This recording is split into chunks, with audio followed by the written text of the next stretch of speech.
Sedangkan Al-Quran menyelamatkan kita, menolong kita di dunia, apalagi di akhirat. Iqra'ul Quran fa innahu ya'ti yaumal qiyamah syafi'an li ashabih, kata Nabi. Bacalah Al-Quran, karena sesungguhnya Al-Quran itu di hari kiamat akan menjadi penolong bagi orang yang membacanya. Kenapa sih Nabi selalu bilang hari kiamat, kenapa nggak di dunia? Karena kondisi di hari kiamat jauh lebih sulit daripada di dunia. Jadi kalau di hari kiamat aja yang kondisinya sangat sulit, masalahnya sangat besar, Al-Quran menolong kita, apalagi di dunia, gitu maksudnya. Jangan sampai kita ngerasa kayak, kenapa sih obrolan hadis itu selalu urusannya akhirat, kiamat, padang mahsyar? Kenapa nggak dunia sih? Itu maksudnya. Kalau di akhirat saja yang lebih berat masalahnya, lebih banyak bebannya, lebih sulit keadaannya, Allah menolong kita, Rasul menolong kita, Al-Quran menolong kita, apalagi di dunia yang ecek-ecek, yang receh banget. Teman-teman tahu nggak? Masalah kita di dunia itu sebesar apapun, seberat apapun, itu tuh receh banget dengan dibandingkan masalah nanti di akhirat. Receh banget loh.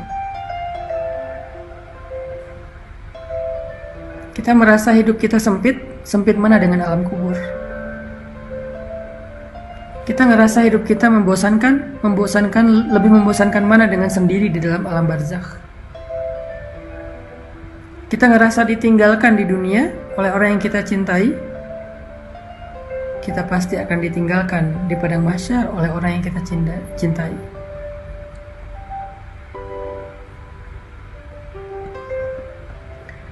Yawma yafirrul mar'u min akhihi, Yawma yafirrul mar'u min akhihi wa sahibatihi wa banihi, likulli imri'in minhum yawma idzin sya'nun yughnihi. Hari ketika seseorang lari dari saudaranya, lari dari ibunya, atau lari dari anak-anaknya. Setiap orang pada hari itu sibuk dengan urusannya sendiri-sendiri. Lebih berat mana? Ditinggalkan oleh orang yang kita cintai di dunia, padahal kita masih punya keluarga, kita masih punya orang tua, kita masih punya anak, kita masih punya sahabat, kita masih punya banyak yang mencintai kita dan memperhatikan kita, cuma ditinggalkan oleh satu orang sementara di dunia.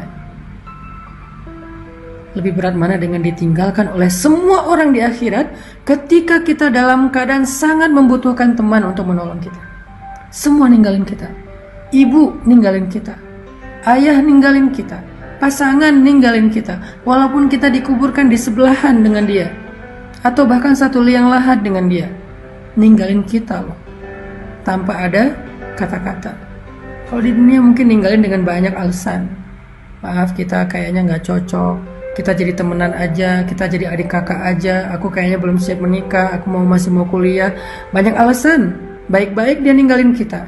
Di akhirat gak ada sepatah kata pun dia ucapkan, dia ninggalin kita begitu aja. Bahkan ketika dia ngelihat kita sedang diseret oleh malaikat, na'udzubillah, karena dosa-dosa kita pun, dia gak akan nolongin kita loh.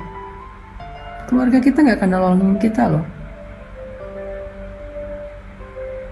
Kita disiksa, mereka gak akan nolongin kita di padang mahsyar. Terus gimana dengan cerita hadis bahwa orang soleh akan menolong sahabatnya di dunia? Itu nanti kalau udah lewat perhitungan hisab. Ada banyak fase kan akhirat itu. Ada fase kematian, ada fase alam barzakh, ada fase kiamat, ada fase berbangkit, ada fase mahsyar, ada fase hisab, ada fase syafaat, ada fase sirat, ada fase surga, ada fase neraka. Puncaknya fase memandang wajah Allah. Fase mana yang kita akan sendiri? Pertama, fase kematian. Gak ada yang bisa menolong kita. Gak ada yang bisa menyembuhkan kita dari kematian. Kalla idza balagatit taraqi wa qila man raq wa qila man raq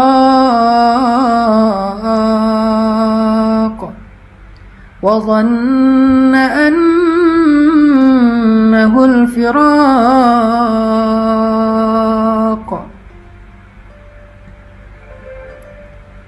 والتفت الساق بالساق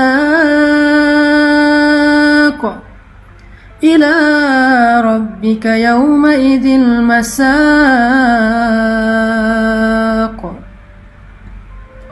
Kalla, kata Allah, sungguh. Idza balagatit taraqi, ketika roh nyawa sudah berada di kerongkongan, di tenggorokan.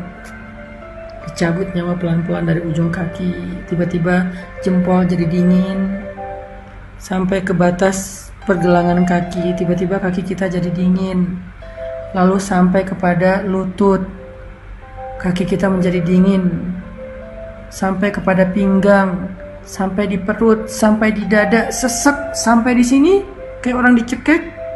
Idza balagatit taraqi, kalau nyawa udah sampai di sini. Wa qila man raq, perhatikan ayatnya, wa qila man raq. Kenapa saya berhenti tadi? Wa qila man raq, surat Al-Qiyamah. Wa qila man raq, kenapa saya berhenti? Kenapa enggak wa qila man raq? Kenapa wa qila man raq? Karena di situ ada tanda sakta. Sakta itu artinya diam. Jangan lanjutkan bacaan, tapi jangan bernafas dulu. Karena kalau udah bernafas namanya wakaf. Kalau nggak bernafas berhenti namanya sakta. Kita disuruh diam, tapi nggak boleh bernafas. Kenapa? Di situ ada filosofinya. Perhatikan terjemahannya. Wa qila man. Ditanya kepada dia, siapa? Siapa sekarang? Jawab siapa? Lalu kenapa diam? Karena nggak ada yang bisa dijawab, nggak ada yang bisa jawab, nggak ada yang bisa ditunjuk siapa. Siapa apa? Rokok yang bisa menyembuhkan. Man rok, siapa? Diam yang bisa menyembuhkan. Kenapa harus diam dulu? Karena ketika nyawa sudah sampai di tenggorokan, gak ada yang bisa menolong, gak ada yang bisa menyembuhkan. Sehingga Allah bertanya, man, siapa yang akan nolong kamu sekarang? Gak ada. Kita diam. Dokter? Gak bisa. Dokter angkat tangan. Keluarga, ayah, ibu, pasangan, suami, istri, anak, walaupun mereka sangat mencintai kita, tapi mereka nggak bisa buat apa-apa. Mereka nggak bisa nolong kita sama sekali, nggak bisa loh. Jadi kalau kita lebih setia kepada keluarga daripada Allah, tanya aja sama diri kita masing-masing, apakah mereka akan nolong kita nanti? Enggak. Kalau kita gara-gara anak jadi nggak ke masjid, gara-gara keluarga jadi nggak ke masjid, gara-gara pasangan jadi nggak ke masjid, gara-gara keluarga jadi nggak berhijab, gara-gara keluarga jadi nggak sholat, gara-gara keluarga kita makan yang haram, kita mencari harta yang haram, gara-gara keluarga. Sekarang tanya, apakah kelak mereka bisa nolong kita? Jawabannya ada di Al-Qiyamah. Wa qila man raq. Gak ada yang bisa nolong kita. Balik lagi kepada pembahasan tadi. Boleh dengar musik selama itu bukan musik yang dilarang dalam Islam. Apa itu musik yang dilarang? Pertama, performernya adalah seorang cewek yang nonton cowok, nggak boleh. Kedua, isinya adalah tentang tubuh perempuan yang terlalu vulgar, atau tentang cinta-cintaan yang nggak halal, apalagi cinta semalam yang udah jelas-jelas haram, tentang baper-baperan, patah hati, pengen bunuh diri, lemah, nggak berdaya, yang syairnya melemahkan jiwa kita, itu dilarang. Tapi kalau lagu musik yang sekedar hiburan, motivasi, musik yang sekedar selingan, nggak ada bait-bait syair yang melemahkan semangat kita, maka nggak apa-apa. Tapi tetap itu nggak bisa memberi kebaikan kita di dunia atau di akhirat. Yang bisa ngasih kita kebaikan dunia dan akhirat itu Al-Quran. Maka dengarkanlah Al-Quran. Nasihat agama, maka carilah ilmu dan dengarkan nasihat ulama atau para da'i atau para ustaz. Zikir, kalimat-kalimat mulia dari nama-nama Allah, itulah yang bisa menyelamatkan kita dunia dan akhirat.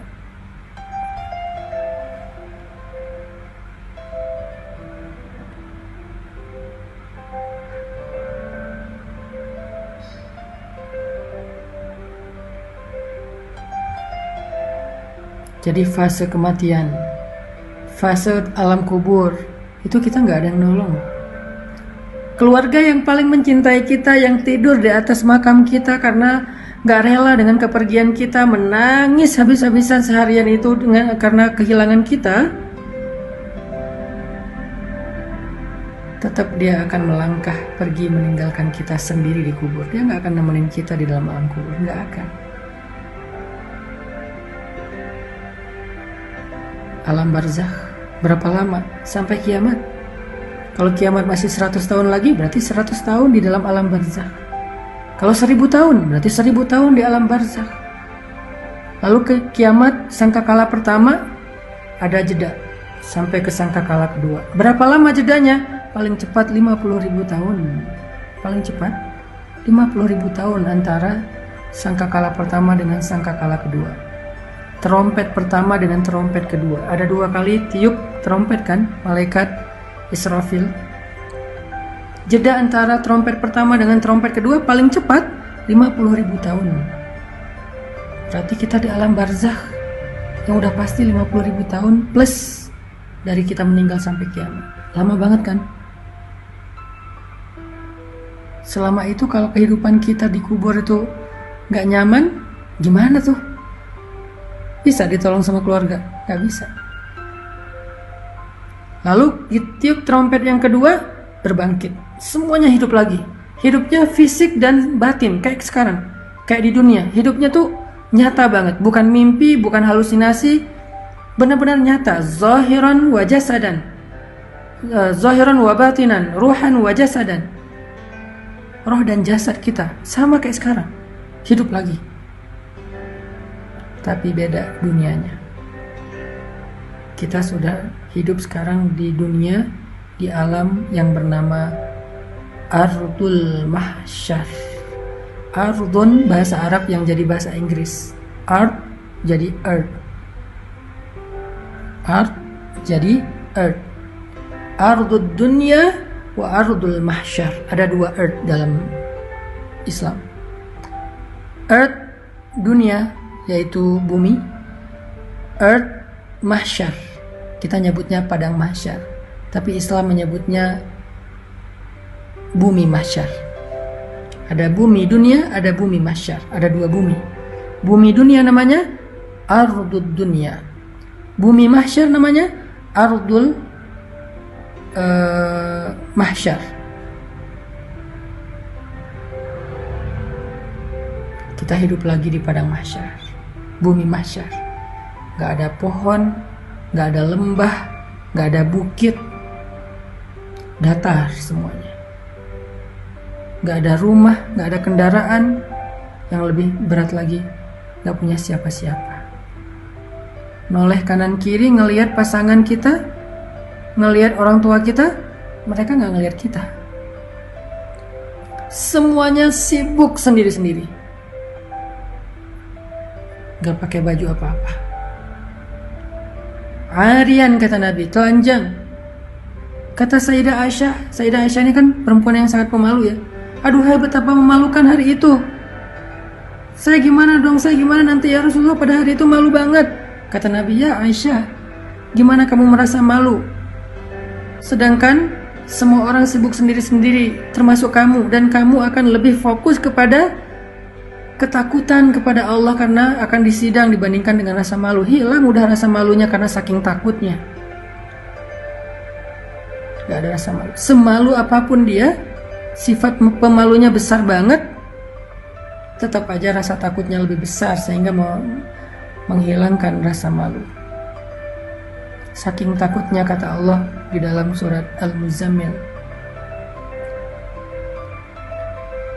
hari ketika seorang anak kecil menjadi beruban, wildana syiba, anak kecil hari ketika bangkit lalu diseru oleh malaikat untuk jalan. Ada yang jalannya dengan jalan normal, ada yang membungkuk, ada yang merangkak, ada yang merayap, ada yang tertatih-tatih, ada yang guling-guling. Saking menakutkan hari itu sampai anak kecil aja yang masih bayi, yang rambutnya tebal, yang masih bukan bayi, anak kecil yang rambutnya tebal hitam tiba-tiba menjadi putih. Saking takutnya. Masuk ke hari hisab. Gak ada yang nolong kita.